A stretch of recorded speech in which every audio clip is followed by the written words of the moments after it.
Okay, this is take two because the last 15 minutes I've been rambling, I forgot to turn the microphone on. Just checking to make sure it's on. Good morning, everybody.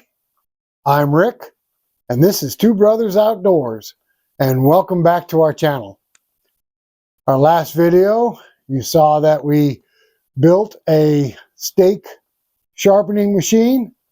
So today we're going to take this hard maple and we're going to turn this into as many 5/4 by 5/4 stakes as we can. 5/4, by the way, if you don't know lumber jargon, 5/4 means 1.25 inches, 6/4 be 1.5 inches, 8/4 2 inches. You get the gist. So we're going to turn this into as many 5/4 by 5/4 stakes as we can. We have a knot right here on the side of the log. That's going to present a problem because that's going to make some very unclear wood, and stakes have got to be clear. If they got a knot in them, when you go to pound them in, they'll break. Not going to be happy customers when that happens. So what we're going to do is we're going to put this knot right here facing this direction. We'll open the log up. Our first face is going to be on this side. We'll open it up. We'll turn this knot upward 90 degrees. We'll cut it again, 90 degrees, cut again, and the next cut, we'll turn it 90 degrees. This knot should be down. All the wood coming off the backside should be clear lumber. And then when we get up here to where this knot is, we're going to probably be able to get a good 6 feet out of it. So the clear lumber, the length of the log, we'll make those into 4-foot stakes because we can double our amount of stakes.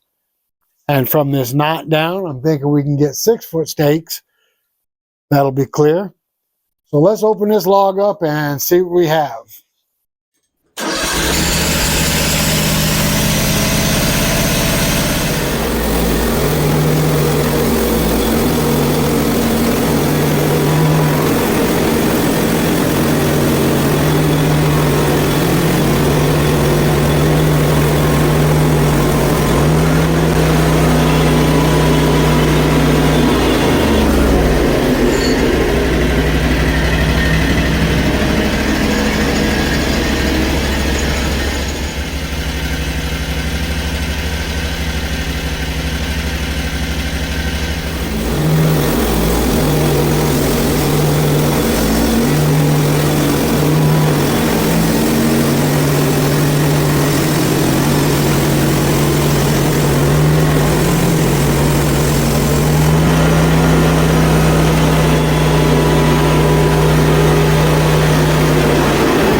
Love the smell of hard maple when we're sawing it. Really smells good.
Boy, this is some beautiful wood right here. All right, so I stopped the saw for just a minute to explain to you what I'm doing. Now, right now, I've got 3 sides cut flat, This is the only side that's not cut flat. That knot is down right now. So what I'm doing is I'm going to start slicing this at 5/4 thick. Now the reason I'm not cutting this into 4 squares is because once I get done cutting these into 5/4, I will put this flat side down, standing all of them up together, and then we're going to cut them all at 5/4 again.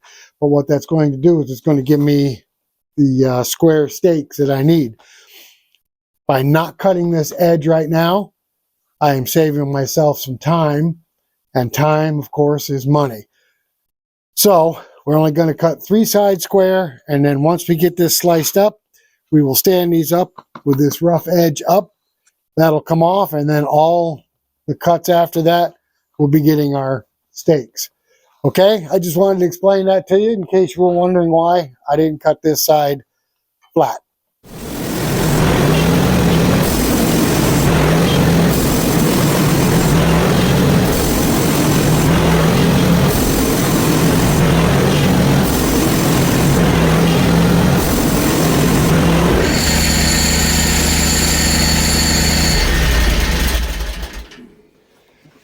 All right, guys. So this was that one piece that I cut off and put over here. You can see right here, that's the knot, but you can see all the clear wood above it. So basically that's what we're dealing with. We're going to come out with a lot of clear wood, and then we're going to come out with some stakes that are going to be 6 foot long.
Okay, by leaving that live edge on there, we gained 1, 2, 3, 4, 5 stakes.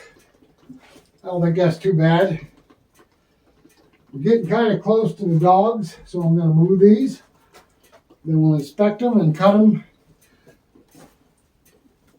as we'll cut them to the length they need to be.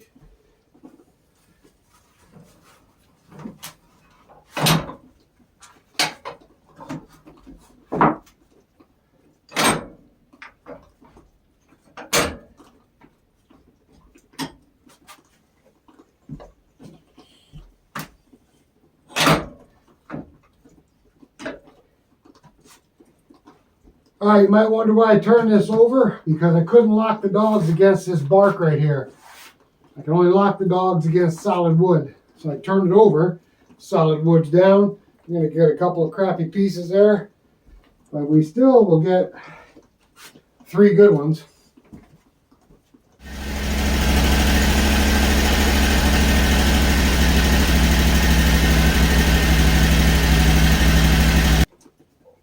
All right, guys.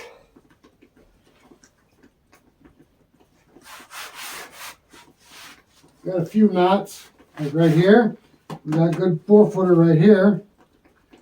So what we got to do now is we're going to have to separate these, figure out which ones are going to be 4s, which ones are going to be 6s. Alright guys, make sure you catch the next video where we sharpen all these up into tomato steaks and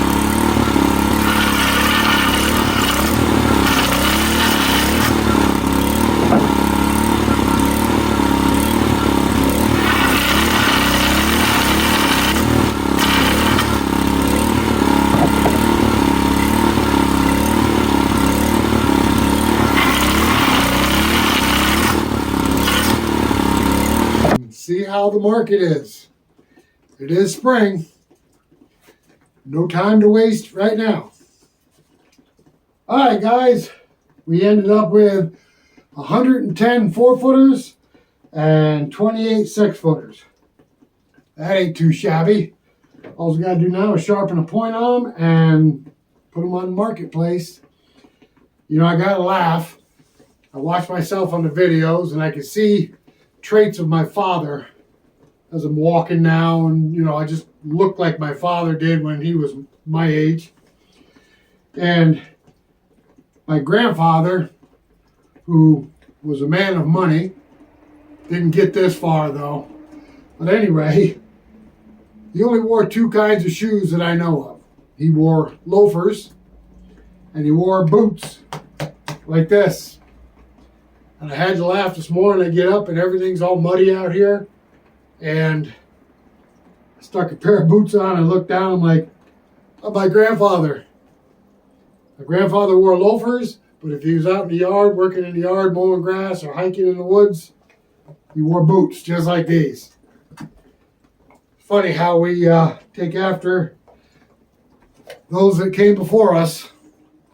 We appreciate you coming along with us today. Hit that subscription button if you haven't subscribed already.